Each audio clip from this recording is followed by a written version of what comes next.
आपण ऐकत आहात जगद्गुरु तत्वदर्शी संत रामपालजी महाराज यांच्याद्वारे लिखित पुस्तक ज्ञानगंगा। श्री ब्रह्माजी, श्री विष्णूजी व श्री शिवजींची उत्पत्ती। काल म्हणजे ब्रह्म, प्रकृती म्हणजे दुर्गा देवीला म्हणाला की आता माझे कोण व काय वाकडे करणार आहे, मी मनमानी करेन। प्रकृतीने पुन्हा प्रार्थना केली की तुम्ही जरा तरी लाज लज्जा बाळगा। प्रथम तर तुम्ही माझे मोठे भाऊ आहात, कारण की पूर्ण परमात्म्यांच्या म्हणजे कबीर देव वचन शक्तीने तुमची म्हणजे ब्रह्मची अंड्यातून उत्पत्ती झाली आणि नंतर माझीही उत्पत्ती त्या परमात्म्यांच्या वचनातून झाली। दुसरी गोष्ट, मी तुमच्या पोटातून बाहेर आली आहे, मी तुमची मुलगी आणि तुम्ही माझे पिता झालात। या पवित्र नात्यांना छेद दिल्यामुळे महापाप घडेल। माझ्याकडे पित्याने प्रदान केलेली शब्दशक्ती आहे।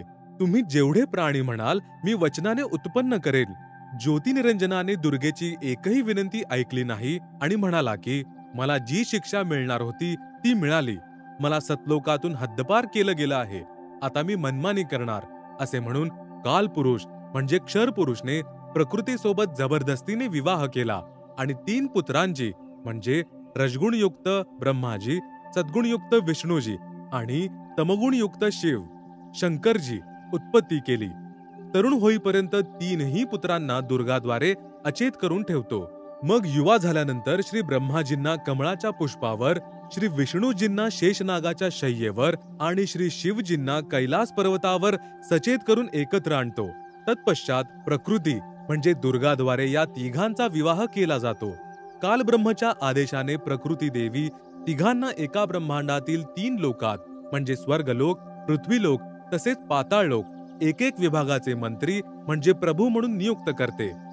जसे श्री ब्रह्माजींना रजोगुण विभागाचा, श्री विष्णूजींना सत्वगुण विभागाचा, तसेच श्री शिवशंकरजींना तमोगुण विभागाचा प्रभू बनवले, तसेच काल ब्रह्म स्वतः गुप्त म्हणजे महाब्रह्मा, महाविष्णू, महाशिव रूपात मुख्यमंत्री पद सांभाळतो।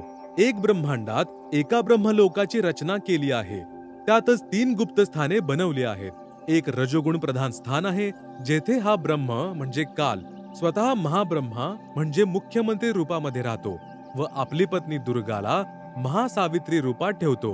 या दोघांच्या संयोगाने जो पुत्र या स्थानावर उत्पन्न होतो तो स्वतःच रजोगुणी बनतो।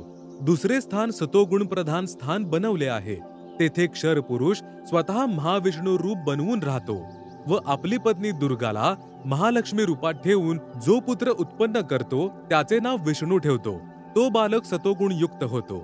आणि तिसरे, या कालने तेथेच एक तमोगुण प्रधान क्षेत्र बनवले आहे, त्यामध्ये तो स्वतः सदाशिव रूप बनवून राहतो व आपली पत्नी दुर्गाला महापार्वती रूपात ठेवतो। या दोघांच्या पतिपत्नी व्यवहाराने जो पुत्र उत्पन्न होतो त्याचे नाव शिव ठेवतात, तसेच तमोगुण युक्त करतात। प्रमाणासाठी पहा पवित्र श्री शिव महापुराण विद्वेश्वर संहिता पृष्ठ 24-26, ज्यात ब्रह्मा, विष्णू, रुद्र आणि महेश्वराहून अन्य सदाशिव आहे।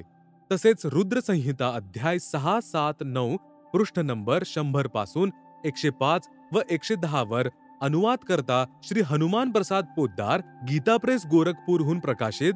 तसेच पवित्र श्रीमद्देवी महापुराण 3रा स्कंद अध्याय 1 ते 5 पृष्ठ नंबर 114 ते 123 पर्यंत गीता प्रेस गोरखपूरहून प्रकाशित। अनुवादक श्री हनुमान प्रसाद पोद्दार, चिमनलाल गोस्वामी। मग यांनाच अंधारात ठेवून आपल्या खाण्यासाठी जीवांची उत्पत्ती श्री ब्रह्माजीद्वारे व श्री विष्णूजींकडून स्थिती म्हणजे एक दुसऱ्याला मोहमायेमध्ये गुंतवून काल जाळात ठेवणे आणि संहार, कारण की काल पुरुषाला शापवश 1,00,000 मानव शरीरधारी प्राण्यांच्या सूक्ष्म शरीरातून मळ काढून खायचा असतो। त्यासाठी 21व्या ब्रह्मांडामध्ये एक तप्तशिला आहे, जी स्वतः गरम असते, त्यावर गरम करून मळ वितळवून खातो। जीव मरत नाही, परंतु कष्ट असहनीय होतात। मग प्राण्यांच्या कर्म आधारांवर अन्य शरीर प्रदान करतो, श्री शिवजींद्वारे करवतो। जसे एखाद्या घरात 3 खोल्या बनवल्या आहेत, एका खोलीत अश्लील चित्रे लावलेली असतात, त्या खोलीत जाताच मनात तसेच मलिन विचार उत्पन्न होतात। दुसऱ्या खोलीत साधू संत भक्तांची चित्र लागलेली असतील तर मनात चांगले विचार, प्रभूचेच चिंतन चालू राहील।